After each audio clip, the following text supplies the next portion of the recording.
AP Visakha ఋషికొండలోని ప్రభుత్వ భవనాల విషయాలు టీడీపీ సర్కారు తప్పుడు ప్రచారం చేస్తుందని మండిపడ్డారు మాజీ మంత్రి వైసీపీ సీనియర్ నేత గుడివాడ అమర్నాథ్. ఋషికొండలో ప్రభుత్వం కట్టించిన బిల్డింగ్లు మాజీ సీఎం జగన్కి చెందినవిగా చూపించేందుకు టీడీపీ తీవ్రంగా ప్రయత్నిస్తుందని ఆరోపించారు. వైసీపీని జగన్ను బద్నాం చేసేందుకు టీడీపీ కుట్రలు చేస్తుందన్నారు. రాష్ట్రపతి, ప్రధాని, గవర్నర్, ఇతర అతిథుల కోసం ఋషికొండలో గత ప్రభుత్వం బిల్డింగ్లు కట్టించిందని విశాఖలో వివరించారు అమర్నాథ్. విశాఖను రాజధానిగా ప్రకటన చేసిన తర్వాత ఋషికొండ నిర్మాణంపై 3 ఐఏఎస్ అధికారులతో కమిటీ వేశామని గుర్తు చేశారు. కమిటీ ఓకే చెప్పిన తర్వాత బిల్డింగ్లు నిర్మించామని చెప్పారు.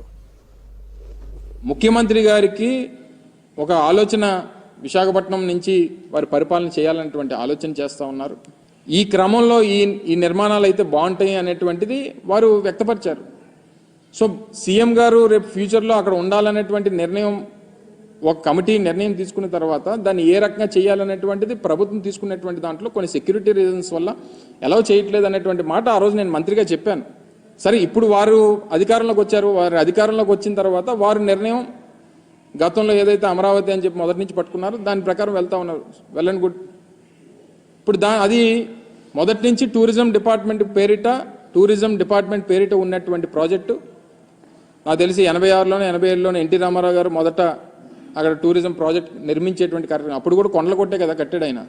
అప్పుడులో తెలుగుదేశం పార్టీ ఏదైనా కొత్త టెక్నాలజీ వాడి చెట్లు కొట్టకుండా ఏదైనా నిర్మాణాలు చేశారేమో నాకు తెలియదు, కానీ అప్పుడు కూడా చెట్లు కొట్టే అక్కడ టూరిజం ప్రాజెక్ట్ పున్నమయ్య ఏదో ఉండేది అనుకోండి, హరిత టూరిస్ట్ ప్రాజెక్ట్ ఉండేది, టూరిజం ప్రాజెక్ట్. సో మేమేమంటామంటే ఇప్పుడు మీరు ఒక నిర్ణయం తీసుకున్నారు, లేదా విశాఖపట్నానికి ఒక మంచి గవర్నమెంట్ గెస్ట్ హౌస్ ఏముంది చెప్పానండి. ఎవరు వచ్చినా సరే, ముఖ్యమంత్రి గారు వచ్చినా గతంలో, లేకపోతే చంద్రబాబు నాయుడు గారు అప్పుడు ముఖ్యమంత్రిగా వచ్చినా వెళ్ళి ఏ ప్రైవేట్ హోటల్స్లోనో లేకపోతే ఎక్కడో ఉండేటువంటి పరిస్థితులు ఉండేవి. సో ఏదున్నా సరే అది గవర్నమెంట్కి సంబంధించింది.